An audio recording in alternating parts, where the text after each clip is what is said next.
చేసుకుందాం. పరిశుద్ధుడా, ప్రేమల తండ్రి, నీ ఘనమైన పాదములకు వందనాలు, స్తోత్రాలైనా ఇంతవరకు ప్రభా పాటల ద్వారా మీరే మహిమ ఘనత ప్రభావములు పొందుకున్నవైతే నీకే వందనాలు. ఈ సమయంలో ప్రభా వాక్యాన్ని విధించుగా నీ సహాయం దయచేయండి. వినగలిగే చెవులను దయచే మనస్సును ప్రతి బిడ్డకు దయచేయండి. నా విమోచకుడా, నా నోటి మాటలను మా అందరి హృదయ ధ్యానములను మీ దృష్టికి అంగీకారములుగా చేసి మీరు మహిమ పొందమని రక్షకుడైన యేసుక్రీస్తు నామములో ఈ ప్రార్థన మీకు వినయంతో బ్రతిలాడుచున్నాము తండ్రి. ఆమేన్. దయచేసి కూర్చుందాం. ప్రభువునందు ప్రియమైన దేవుని బిడ్డలారా, మన ప్రభువును లోక రక్షకుడైన యేసుక్రీస్తు నామములో మీ అందరికీ శుభములు తెలియజేయచ్చు. శ్రమ దిన ఆరాధనలోని 28వ రోజు ఆరాధనలోకి మిమ్మల్ని అందరినీ ప్రేమపూర్వకంగా ఆహ్వానిస్తూ ఉన్నా. ఈ దినము కొరకు ఏర్పాటు చేయబడిన వాక్య భాగము పౌలు గలతీయులకు రాసిన పత్రిక 5వ అధ్యాయము 25-26 వచనాలు మనము చదువుగా విని ఉన్నాం. పిల్లల ఈ భాగంలో క్రైస్తవుని యొక్క క్రమాన్ని గురించి, వారి క్రమశిక్షణ గురించినటువంటి విషయాలను, ముఖ్యంగా ఆత్మ ద్వారా విశ్వాసి కలిగినటువంటి క్రమాన్ని గురించి పౌలు చాలా స్పష్టంగా తెలియజేసినట్టుగా మనం చూడగలుగుతూ ఉన్నాం. ఈ క్రైస్తవ క్రమము లేదా క్రమశిక్షణ అనేది ఏదైతే ఉందో అది పిల్లల యావత్ ప్రపంచానికి అంతటికీ కూడా ఒక మార్గదర్శకంగా కనబడుతుంది అనే విషయాన్ని మనము గ్రహించాలి. ఈ క్రైస్తవ్యము అనేది అది ఒక చక్కని మార్గాన్ని బోధించేది, అలాగే చక్కని మార్గంలో నడిపించేది. ప్రజలు ఒక సరైనటువంటి మార్గంలో నడవడానికి కావలసినటువంటి శక్తి సామర్థ్యాలను ఇచ్చేది, అలాగే ఆ టూల్స్ ఏవైతే ఉన్నాయో వాటిని కలుగు చేసేది అన్నమాట.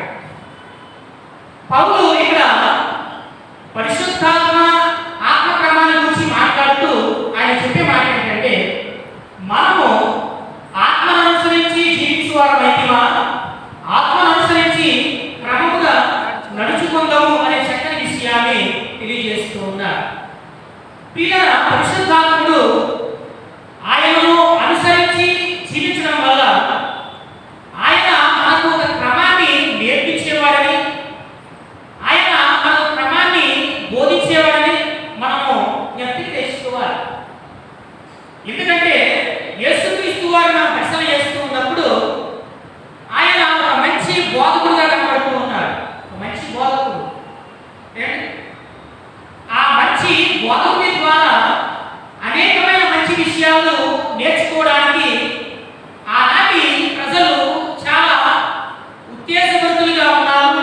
అలాగే ఆయనను వెంబడించిన వారిగా కూడా ఉన్నారు. అలాగే పిల్లల పరిశుద్ధాత్ముడు కూడా మనకు ఒక మంచి బోధకుడిగా ఉంటూ ఉన్నాడు. మనలో ఒక క్రమమైన మార్గంలో నడిపించే ఒక శక్తివంతమైనటువంటి వానిగా ఆయన ఉంటూ ఉన్నాడనే విషయాన్ని మనము గ్రహించాలి. ఎందుకంటే యోహాను సువార్త 16వ అధ్యాయాన్ని మనం పరిశీలన చేస్తూ ఉన్నప్పుడు,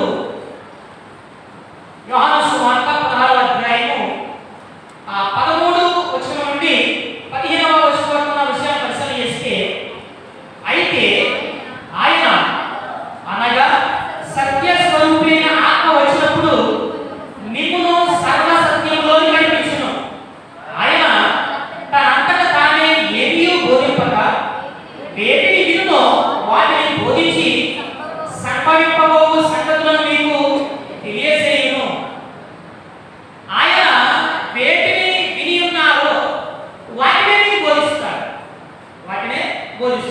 ఇంకా మాట్లాడుతూ 14లో ఆయన నా వాటిలోకి తీసుకుని మీకు తెలియజేయును. యేసుక్రీస్తు వారు ప్రజలకు ఏదైతే బోధించారో వాటినే తీసుకుని, నా వాటిలో తీసుకుని ఆయన మీకు బోధిస్తారు.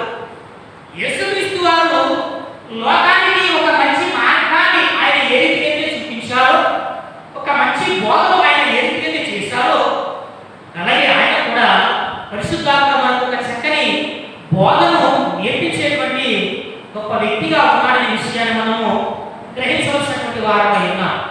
పిల్లల మనము క్రమంగా నడుచుకుంటూ ఉన్నాము అని చెప్పడానికి రుజువు ఏంటి అని ఆలోచన చేస్తే మనము ఆయనలో జీవించు వారమై ఉన్నాము. మనం క్రమంగా నడుచుకుంటున్నాము అని చెప్పడానికి రుజువు ఏంటి అంటే మనము ఆయనను అనుసరించి జీవిస్తూ ఉన్నాం. మరి ఆయనను అనుసరించి జీవిస్తూ ఉన్నామని చెప్పడానికి రుజువు ఏంటి అంటే ఆయనను అనుసరించి క్రమముగా నడుచుకుంటూ ఉన్నాము అనే విషయాన్ని మనము జ్ఞాపకం చేసుకోవాలి. మనము ఆత్మను అనుసరించి జీవించకపోతే క్రమముగా నడుచుకోలేము. మనము క్రమముగా నడుచుకోకపోతే ఆత్మను అనుసరించి జీవించిన వారము కాదు అనే విషయాన్ని మనము జ్ఞాపకం చేసుకోవాలి. ఒకవేళ అలా నడుచుకోకపోతే ఇంకా మనం ఏమై ఉన్నాము అని పరిశీలన చేస్తే పిల్లల ఇంకా ఆ శారీరక సంబంధమైన కార్యాలలోనే ధర్మశాస్త్ర సంబంధమైన క్రియలలోనే మనము మునిగిన వారమై వాటి చేత బంధించబడిన వారమై ఉన్నామని జ్ఞాపకం చేసుకోవాలి. అయితే మనము ఏమై ఉన్నాము అని ఆలోచన చేస్తే ఆత్మను అనుసరించి జీవించు వారమైతిమా, ఆత్మను అనుసరించి క్రమముగా నడుచుకుందాము అనే చక్కని మాటలను ఇక్కడ పౌలు గారు తెలియజేస్తున్నట్టుగా మనము జ్ఞాపకం చేసుకోవాలి. ధర్మశాస్త్రము దేనికైతే నియంత్రించలేకపోయిందో దానిని నియంత్రించే వారు ఎవరంటే పరిశుద్ధాత్ముడు. అంతే కదండి, పరిశుద్ధాత్మ. ఆ పరిశుద్ధాత్ముడు తప్ప ధర్మశాస్త్ర సంబంధమైన క్రియలను ఎవరు నియంత్రించలేరు. వాటిని నియంత్రించడానికి మన శక్తి చాలదు, మన యొక్క జ్ఞానం సరిపోదు. కానీ పిల్లల వాటిని నియంత్రించాలంటే పరిశుద్ధాత్మ సహాయం తప్పనిసరిగా కావాలి. అందుకు పరిశుద్ధాత్మను అనుసరించి జీవించు వారమైతిమా, ఆ ఆత్మ చేత క్రమముగా నడుచుకుంటాము, ఆ ఆత్మ శక్తి చేత మనము బలపరచబడిన వారమై శరీర సంబంధమైన కార్యాలను చంపేవారముగా, అలాగే ధర్మశాస్త్ర సంబంధమైన క్రియలను చంపేవారముగా ఉంటాము అని ఈ మాట ద్వారా మనము జ్ఞాపకం చేసుకోవాలి. అందుకే పౌలు చెప్పే మాట ఏంటంటే 18వ వచనంలో మీరు ఆత్మ చేత నడిపింపబడిన యెడల ధర్మశాస్త్రమునకు లోనైన వారు కాదు. మీరు ఆత్మ చేత నడిపించబడితే మీరు ధర్మశాస్త్రానికి లోనైన వారు కాదు.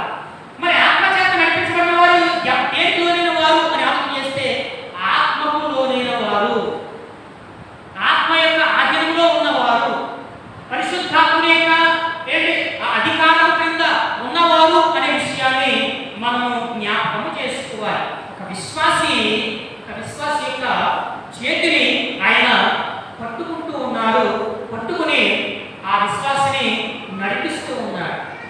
మీరు ఆత్మ చేత నడిపించబడాలి. ఆత్మ చేత నడిపించబడాలి అంటే ఈ పరిశుద్ధాత్మ ఏం చేస్తున్నాడంటే మన చెయ్యి పట్టుకుని మనము నడిపించు దేవుడే ఉన్నాడనే విషయాన్ని మనము జ్ఞాపకం చేసుకోవాలి. ఇక్కడ చెప్పబడినటువంటి మాట ఏంటంటే పరిశుద్ధాత్మని అనుసరించి జీవించిన వారమైతిమా, ఆత్మను అనుసరించి క్రమంగా నడుచుకుంటాము, క్రమంగా మనం నడుచుకున్న వారముగా ఉంటాం. అంటే ఆత్మ అనుసరించి నడుచుకుంటాం. ఆత్మ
ఆత్మను అనుసరించి జీవించే వారైతే ఆత్మను అనుసరించి నడుచుకుందాం అనే చక్కని విషయాన్ని తెలియజేస్తూ ఉన్నాడు.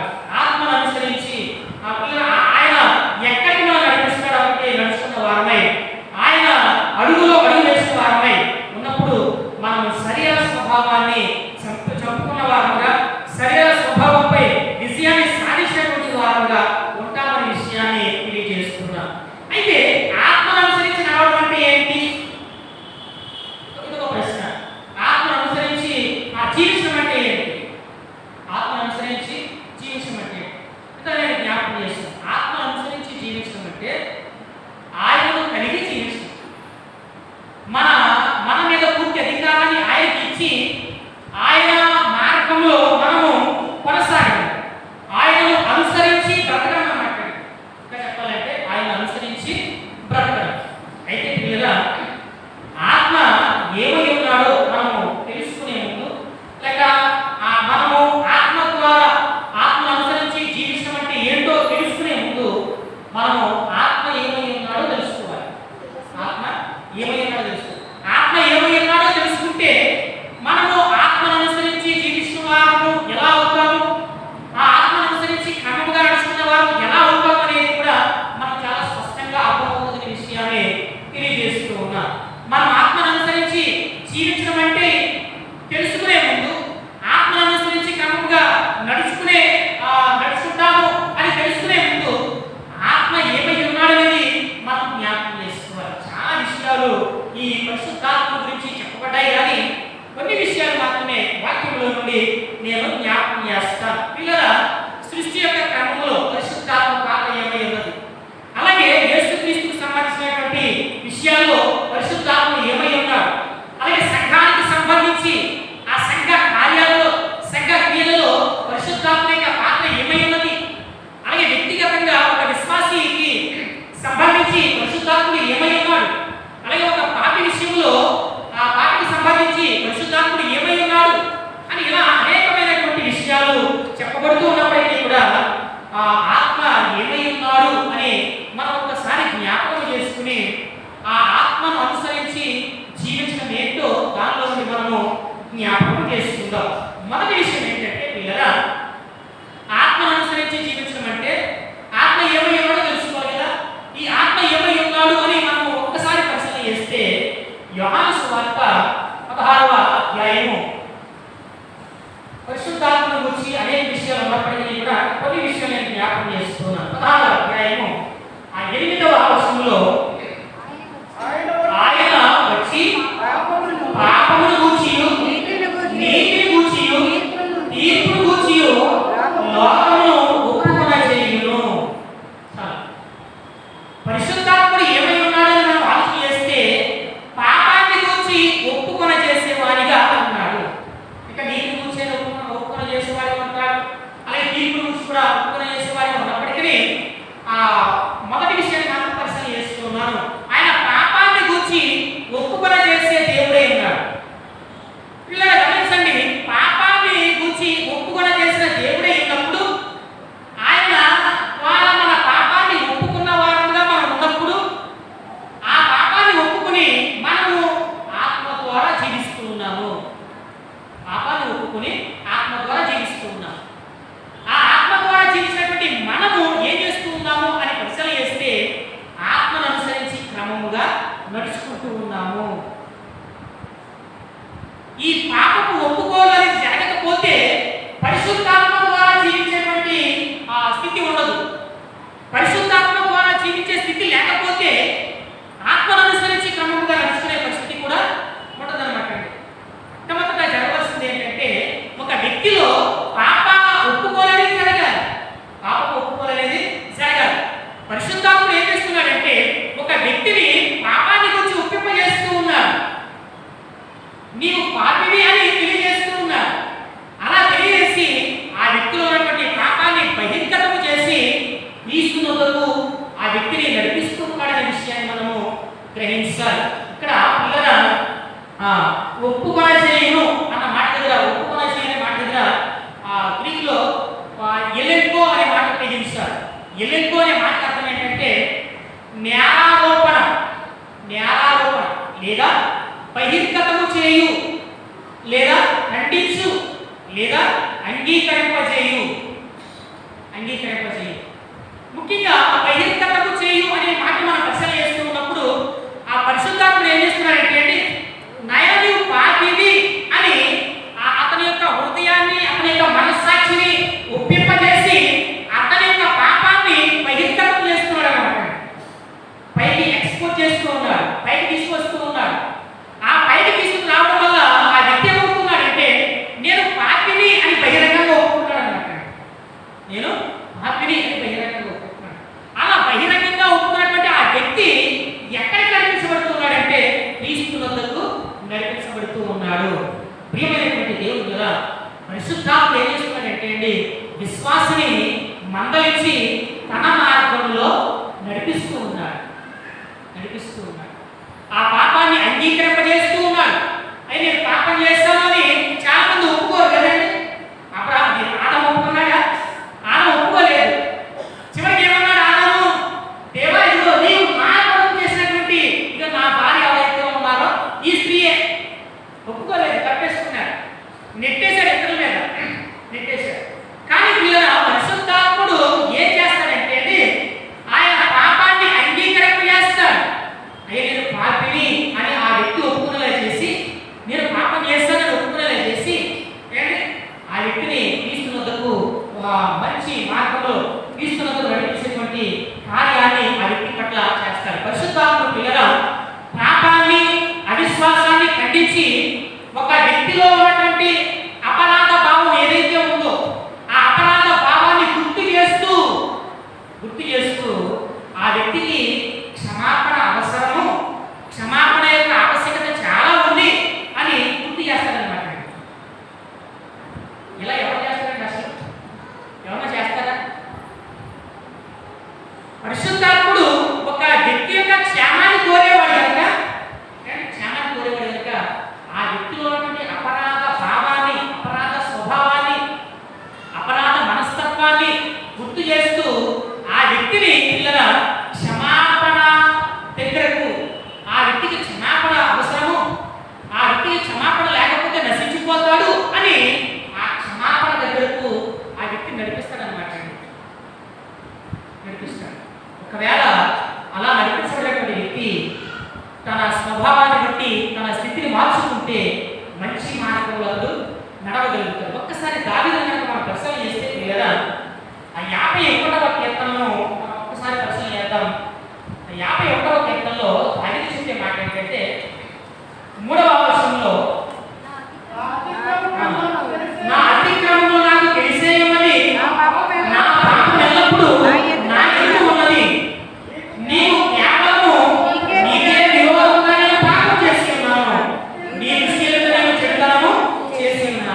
సిలువైపునకు మళ్ళీ ఆయనను ప్రభువుగాను రక్షకునిగాను అంగీకరించే అవకాశము కలుగుతుంది.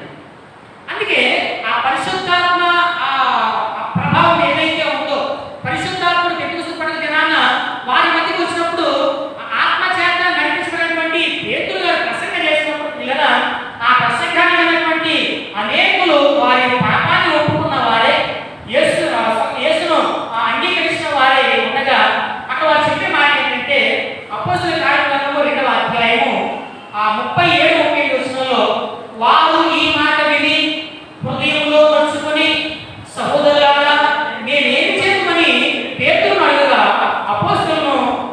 పేతురును కడమ అపోస్తలులను అడుగగా పేతురు మీరు మారు మనస్సు పొంది పాప క్షమాపణ నిమిత్తము ప్రతివాడు యేసుక్రీస్తు నామమున బాప్తిస్మము పొందుడి, అప్పుడు మీరు పరిశుద్ధాత్మ వరమును పొందుదురు. వారి పరిశుద్ధాత్మ ఏం చేశాడంటే పేతురు ప్రసంగము ద్వారా అక్కడ ప్రజల యొక్క హృదయాలు కదిలింపజేశాడు. వారు ఎప్పుడైతే కదిలించబడ్డారో వారు సరైన మార్గంలో నడవడానికి ఇష్టపడ్డారు.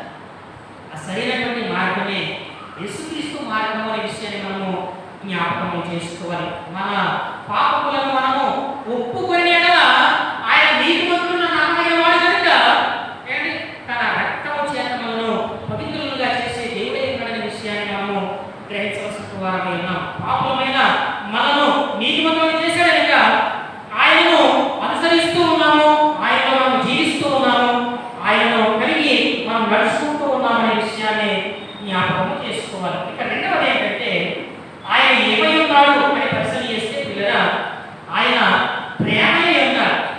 పరిశుద్ధాత్ముడు ప్రేమై ఉన్నాడు. రోమపత్రిక 5వ అధ్యాయము 5వ వచనాన్ని పరిశీలన చేస్తే ఎందుకనగా ఈ నిరీక్షణ మనను సిగ్గుపరచదు, మనకు అనుగ్రహింపబడిన పరిశుద్ధాత్మ ద్వారా దేవుని ప్రేమ మన హృదయంలో కుమ్మరింపబడి ఉన్నది. దేవుని ప్రేమ మన హృదయంలో కుమ్మరింపబడి ఉన్నది. దేని బట్టి? పరిశుద్ధాత్మను బట్టి. అంటే ఇప్పుడు పరిశుద్ధాత్మ ఏమై ఉన్నాడనే విషయం మనం పరిశీలన చేస్తే ఆయన ప్రేమై ఉన్నాడనే విషయాన్ని మనము జ్ఞాపకం చేసుకోవాలి. విశ్వాసులు శ్రమలో దేవుని ప్రేమను పరిశుద్ధాత్మ ద్వారా తమ హృదయాల్లో అనుభవిస్తారని, వారి హృదయాల్లో ఆ దేవుని ప్రేమను పొందుకుంటారనే విషయాన్ని మనము జ్ఞాపకం చేసుకోవాలి. కుమ్మరింపబడి ఉన్నది అంటే ఎప్పుడో కుమ్మరింపబడి ఉంది. కానీ దేవుని ప్రేమ ఎప్పుడో మన హృదయాల్లో కుమ్మరింపబడి ఉంది. అప్పుడు కుమ్మరింపబడి ఉంది. మనం ఇప్పుడు ఈ కాలంలో ఉన్న ఇప్పుడు కుమ్మరింపబడి ఉన్నట్లుగానే ఉంది. అలాగే తరువాతి కాలంలో కూడా ఇదే వాక్యాన్ని చదివితే వారికి ఏమైందంటే అప్పుడు కూడా వారికి కుమ్మరింపబడి ఉన్నది. అంటే ఇది కంటిన్యూస్ ప్రాసెస్ అన్నమాట అండి. కంటిన్యూస్ ప్రాసెస్ అందరి హృదయాలలో అది కుమ్మరింపబడి ఉన్నది అనే విషయాన్ని మనము జ్ఞాపకం చేసుకోవాలి. పరిశుద్ధాత్ముడు నిరంతరము పిల్లల ప్రేమతో మన హృదయాలను ఆ వరద వలె నింపుతాడు. ఆ వరద ఎక్కడికైతే పారుతుందో, ఆ వరద నీరు ఎక్కడికైతే పారుతూ ఉందో, ఎంత వేగంగా అయితే వెళుతుందో ఆ వేగానికి హద్దు లేదు, ఆటంకం లేదు. అది ఎక్కడికైతే పారుతూ వెళుతుందో అక్కడికి వెళుతుంది.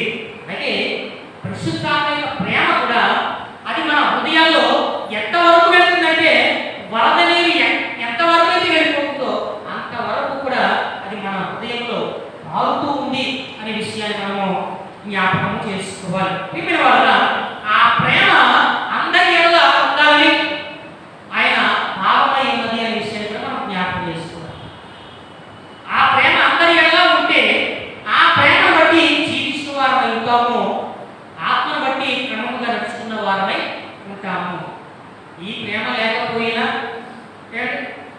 ఆత్మను అనుసరించి జీవిస్తున్న వారము కాదు.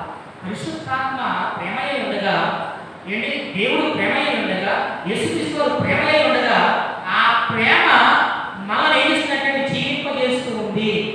ఆ ప్రేమ చేత జీవించినటువంటి మనము ఆ ప్రేమ చేత క్రమముగా నడుచుకుంటాము. పౌలు యొక్క భావాన్ని కూడా మనం ఈ రీతిగా అర్థం చేసుకోవాలనే విషయాన్ని జ్ఞాపకం చేస్తూ ఉన్నాం. యోహాను సువార్త 3:16 దేవుడు లోకాన్ని ఎంతో ప్రేమించాడు, ఎంతో ప్రేమించాడు. కనుక పరిశుద్ధాత్మ కూడా ఏమయ్యాడంటే ఆయన ప్రేమ ఉన్నాడు, ఆ ప్రేమ అందరికీ పంచి ఇచ్చేటువంటి వాడే అనే విషయాన్ని మనము జ్ఞాపకం చేసుకోవాలి. అందరి ఎడల ఆ ప్రేమ ఉండాలి. ఆ ప్రేమ లేకపోతే, పరిశుద్ధాత్మ ప్రేమ లేకపోతే మనము ఆయనను అనుసరించి జీవించే వారుగా ఎంచబడాలి. ఆ ప్రేమ లేకపోతే పరిశుద్ధాత్మను అనుసరించి క్రమంగా నడుచుకున్న వారము కామనే విషయాన్ని జ్ఞాపకం చేసుకున్నాం. ఈ ప్రేమ గురించి ఇంకా పౌలు ఏమంటాడంటే 11వ అధ్యాయంలో ప్రేమ గురించి చాలా చక్కగా విషయం తెలియజేస్తాం. 4వ వచనం చూస్తే ప్రేమ దీర్ఘకాలము సహించును, ప్రేమ దయ చూపించును, ప్రేమ మత్సరపడదు, ప్రేమ నమ్మముగా ప్రవర్తింపదు, ప్రేమ ఉప్పొంగదు, ప్రేమ అమర్యాదగా నడవదు, ప్రేమ స్వప్రయోజనమును విచారించుకొనదు, ప్రేమ త్వరగా కోపపడదు, ప్రేమ అపకారమును మనసులో ఉంచుకొనదు. ఏ ప్రేమ ఇది? పరిశుద్ధాత్మ యొక్క ప్రేమ అపకారాన్ని చేయదు, అది స్వప్రయోజనాన్ని విచారించుకోదు, అది త్వరగా కోపపడదు, అంటే అపకారమును మనసులో ఉంచుకొనదు, దుర్నీతి విషయమై సంతోషపడక సత్యమందు సంతోషించేదిగా ఉంటుంది. ఈ ప్రేమ పిల్లరా, ఇక్కడ ఈ విషయాలన్నింటినీ మనం జ్ఞాపకం చేసుకుంటే తండ్రి అయినటువంటి దేవుడి గురించి, కుమారుడు యేసుక్రీస్తు వారి గురించి, పరిశుద్ధాత్మ గురించి ఈ గుణలక్షణాలన్నీ కూడా వారిలో ఉన్నాయి. ఈ వీటికి వారే నిదర్శనము అనే విషయాన్ని మనము జ్ఞాపకం చేసుకోవాలి. వీటన్నిటికీ వారే నిదర్శనం. మానవ ప్రేమలో వ్యత్యాసాలు ఉంటాయి, కానీ దైవ ప్రేమలో వ్యత్యాసాలు ఉండవు. కనుక పౌలు యొక్క భావాన్ని మనం జ్ఞాపకం చేసుకుంటే మనము పరిశుద్ధాత్మను అనుసరించి జీవించువారు అయినా పరిశుద్ధాత్మను అనుసరించి క్రమముగా నడుచుకుందాము. మనము పరిశుద్ధాత్మ ఆ ప్రేమ పరిశుద్ధాత్మను అనుసరించి జీవిస్తే ఆ ప్రేమ ప్రకారముగానే నడుచుకుంటాము. ఆ ప్రేమ అయితే ఉప్పొంగదు, అమర్యాదగా మాట్లాడదు. మన ప్రేమ అయితే ఉప్పొంగుతుంది, అమర్యాదగా మాట్లాడుతుంది, స్వప్రయోజనాన్ని మనసులో ఉంచుకుంటుంది. కానీ దైవ ప్రేమ ఆ రీతిగా ఉంచుకోదనే విషయాన్ని మనము జ్ఞాపకం చేసుకోవాలి. ఆ ప్రేమ లేని వాడు ఆయన వాడు ఆత్మ లేని వాడు నా వాడు కాదు అని ఎలాగైతే చెప్తున్నాడో, ఆత్మ ఏమున్నా ఆ ప్రేమ లేని వాడు ఆయన వాడు. ఆ ప్రేమ అందరిలో ఉండాలని ఆయన కోరుకుంటూ ఉన్నాడనే విషయాన్ని మనం జ్ఞాపకం చేసుకోవాలి. కదా నేను జ్ఞాపకం తెలియజేస్తాను. ఒకరోజు ఒక సాధువు గారు ఊరు తిరుగుతూ ఒక మాట మాట్లాడుతున్నాడు. ఏంటి ఆ మాట అంటే ప్రేమలో విసముద్ర తమ్ముడు అని అలా ఆ పాట పాడుకుంటూ వెళ్తున్నాడట. అలా ఊరు వెళ్తున్నాడట. ఎందుకు వెళ్తున్నాడంటే ఆయన బాగా ప్రేమించినటువంటి భార్య ఆయన మోసగించింది అన్నమాట. అందుకు ప్రేమలో విసముద్ర తమ్ముడు అని పాట పాడుకుంటూ ఊరు ఆ ప్రేమ విషయాన్ని వెళ్తాడన్నమాట, చెప్పుకుంటుంది. అయితే ఒకరోజు ఒక క్రైస్తవ సహోదరుడు యవనస్తుడు ఏంటి సాధువు గారు ప్రేమలో విషయం అంటున్నారేంటి అని ఆ సాధువు గారి దగ్గరికి వెళ్ళి, సాధువు గారు ఏంటంటే ప్రేమలో విషయం ఏంటి, ప్రేమలో విషయం లేదు అంటే, అయ్యా నాయన నా భార్య ఇలా చేసింది అని చెప్పాడు. అయితే ఆయన ఆ యవనస్తుడు ఏం చేశాడంటే, సాధువు గారు ప్రేమలో విషయం లేదు కానీ దేవుడు ప్రేమ అయి ఉన్నాడు, దేవుడు ప్రేమ అయి ఉన్నాడు కనుక ఆయన లోకాన్ని ప్రేమించాడు, లోకంలో ఉన్న నిన్ను నన్ను ఆయన ప్రేమించాడు కనుక ఆ కల్వరి శిలువలో తన ప్రాణాన్ని ఇచ్చాడు, ఆ కల్వరి శిలువలో తన రక్తాన్ని ప్రోక్షించాడు, మన పాపానికి విమోచన కలుగజేశాడు, నిన్ను నన్ను ఆయన తన ప్రేమ కింద బంధించాడు అని ఆ క్రీస్తు ప్రేమ ప్రకటించినప్పుడు ఆ సాధువు గారు ఈ ప్రేమను మర్చిపోయి యేసు ప్రేమ ప్రకటించడం ప్రారంభించారంటే దేవుని స్తోత్రం. ప్రియమైన దేవుడు కదా, ఆ ప్రేమ క్రీస్తు ప్రేమ, ఆ ప్రేమే ప్రతి ఒక్కరూ కలిగి ఉండాలని ఆయన కోరుకుంటూ ఉన్నాడనే విషయం మనం గ్రహించాలి. ఇక చివరిగా గమనిస్తే చదువుకున్న లేఖన భాగంలో పౌలు చెప్పే మాట ఏంటంటే, మనము ఆత్మను అనుసరించి జీవించువారమైనా ఆత్మను అనుసరించి క్రమంగా నడుచుకుందాము.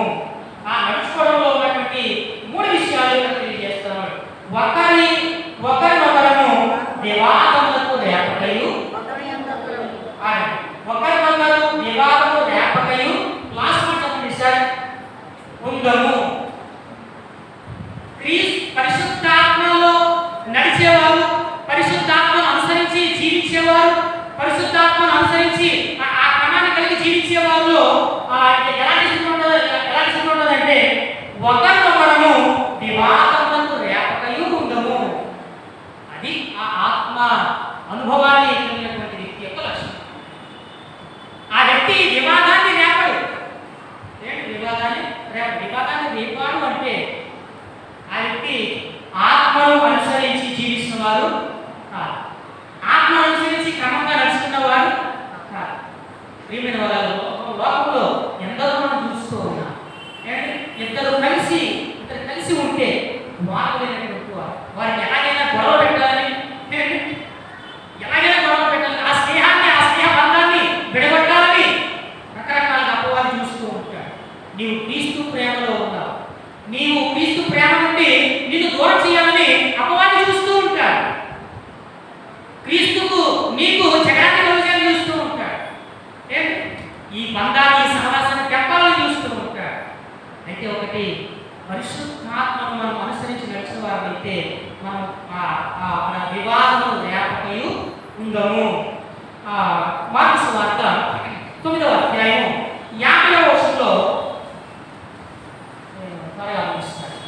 మార్కు సువార్త 9వ అధ్యాయం 50వ వచనంలో చదవండి. ఉప్పు మంచిదే కానీ ఉప్పు నిస్సారమైన ఎడల దేని వల్ల మీరు దానికి సారం చేతులు? మీలో మీరు ఉప్పు సారం గలవారై ఉండి ఒకరితో ఒకడు సమాధానంగా ఉండని చెప్పాను. వివాదం కాదు కానీ, జగడములు కాదు కానీ, గొడవలు కాదు కానీ, ఎక్కడలాగా ఆత్మను అనుసరించి నడుచుకున్న వారు సమాధానాన్ని కలిగి ఉంటారు. ఇక రెండవ విషయానికి చెప్తూ ఆయన ఏమంటాడంటే, ఎలా ఉంటామంట, ఒకరి ఎందొకరము అసూయ పడకయు ఉండము. ఈ అసూయ అనేది చాలా భయంకరమైన వ్యాధి. చాలా భయంకరమైన వ్యాధి. ఎంత భయంకరమైన వ్యాధి అంటే, మనము ఆధ్యాత్మికంగా ఎదుగుతూ ఉంటే పక్కన చూడలేదు. మనం బాగా బైబిల్ చదువుకుంటూ ఉంటే, బాగా ప్రార్థన చేసుకుంటూ ఉంటే, అమ్మో భక్తులు వచ్చేసిందండి, బాగా భక్తులు ప్రార్థన చేసేస్తా ఉంది. అసూయ. ఎందుకు? ఆమెలాగా నువ్వు కూడా బైబిల్ చదవచ్చు కదా, ఆమెలా ప్రార్థన చేసుకోవచ్చు కదా, ఆమె ఆధ్యాత్మిక ఎదగవచ్చు కదా. ఎదగలే. అసూయ. ఒకరు బాగుపడుతూ ఉంటే, క్రీస్తులో ఎదుగుతూ ఉంటే చూసి వాడవాలైనటువంటి వారు ఎవరు అంటే అపవాది సంబంధులు. అసూయ. పిల్లల దీని గురించి మాట జ్ఞాపకం చేస్తారు. ఇద్దరు పక్కనే వదిన ఉంటారు. అందులో కావాలంటే వదిన బాగున్నారా, ఎలా ఉన్నారంటే వదిన అని కలెక్ట్ కావాలంటే ఏం బాగున్నావులే వదిన, మీ అన్నయ్యకి సంవత్సరం చెప్తున్నారు, ఏంటి వాషింగ్ మెషిన్ బాగున్నాను ఇంతగా కొనట్లేదు, ఏం బాగున్నావులే ఇలా విడ్డూరంగా మాట్లాడతాను. విషయం ఏంటంటే అవి వాషింగ్ మెషిన్ కొనుక్కుంటాడండి, ఇలాగే వాషింగ్ మెషిన్ కొనలేదని ఈవిడ బాధ. అసలు ప్రియమైన దేవుడు కదా, గమనించండి, అపవాది కూడా మనల్ని చూసి అసూయ పడుతూ ఉన్నాడు. మనము క్రీస్తులో ఎదుగుతూ ఉంటే, ఆధ్యాత్మికంగా ఫలిస్తూ ఉంటే అసూయ పడుతూ ఉన్నాడు అపవాదికి ఇంకా ఆ నాశనం కలగాలి. మనం ఆధ్యాత్మికంగా ఎదగాలి. మత్తయి సువార్త 27:18 కానీ, మార్కు సువార్త 17:9 కానీ పిలాతు ఏమంటాడంటే, యేసుక్రీస్తు వారిని పరిసయ్యులు ఆ ప్రధాన యాజకులు దేని చేత అప్పగించారట? అసూయ చేత అప్పగించారని ఏదిన వాడేటట. అసూయ. ఎందుకంటే లోకం ఆయన వెంట పోతూ ఉంది కనుక. చూద్దాం ఒక్కసారి. యోహాను సువార్త 12వ అధ్యాయము 11 కావున పరిసయ్యులు ఒకరితో ఒకరు మన ప్రయత్నములకు నిష్ప్రయోజనమైపోయినో చూడండి, ఇదిగో లోకం ఆయన వెంట పోయినది. లోకం ఆయన వెంబడిస్తూ ఉంటే పరిసయ్యులకు అసూయ. ఆ అసూయ చేత ఎలాగైనా ఆయన సంహరించాలి, ఎలాగైనా ఆయన భూమిని లేకుండా చేయాలి. అపవాది వేసేటువంటి కాలం. ఇక మూడవది ఏంటంటే, అక్కడ అతిశయ పడకుందుము అంటాడు. అతిశయ పడవద్దు. మనం అతిశయించేది క్రీస్తులోనే కానీ మరి ఎవరిలోనూ కాదు. పౌలు నా అతిశయము క్రీస్తే, ఇంకా నా అతిశయము మీరే నా అతిశయం. ఎందుకంటే నేను క్రీస్తు సువార్త ద్వారా మిమ్మల్ని క్రీస్తు నడిపించిన నా అక్షయం మీరే, నా సువార్త, నా పత్రిక మీరే అంటాడు ఆయన. నా పత్రిక మీరే. ప్రియమైనటువంటి దేవుని ద్వారా పరిశుద్ధాత్మను అనుసరించి జీవించిన వారమైతే, పాపాన్ని ఒప్పుకున్న వారమై ఆయనలో క్రమంగా నడుచుకుంటాము. పరిశుద్ధాత్మను అనుసరించి జీవించిన వారమైతే, ప్రేమ కలిగిన వారమై ఆయనలో క్రమంగా నడుచుకుంటాము. అలాగే ఎలాంటి అసమాధానం లేకుండా సమాధానంతో ఉంటాము, అసూయ పడకుండా ఉంటాము, అతిశయపడకుండా ఉంటాము, క్షమశక్తిని కలిగి ఉంటాం. కనుక మరి మనము ఆత్మచేత నడిపించబడినటువంటి వారుగా ఉంటూ ఉన్నాము. ఆత్మచేత జీవిస్తూ ఉన్నట్లయితే ఆ ఆత్మచేతనే ఆత్మ క్రమాన్నే కలిగిన వారమై ఆయనలో కొనసాగుతూ ఆయన కృప కొరకు కనిపెట్టుకుంటూ మన బ్రతుకు దినములన్నిటా కూడా ఆయనలోనే జీవిద్దాం. ఆ క్రమంలోనే మన జీవితాలను క్రమపరుచుకుందాం, క్రమంగా నడుచుకుందాం. అట్టి గొప్ప పరిశుద్ధాత్మ అందరికీ అనుగ్రహిస్తూ గాక. ఆమేన్.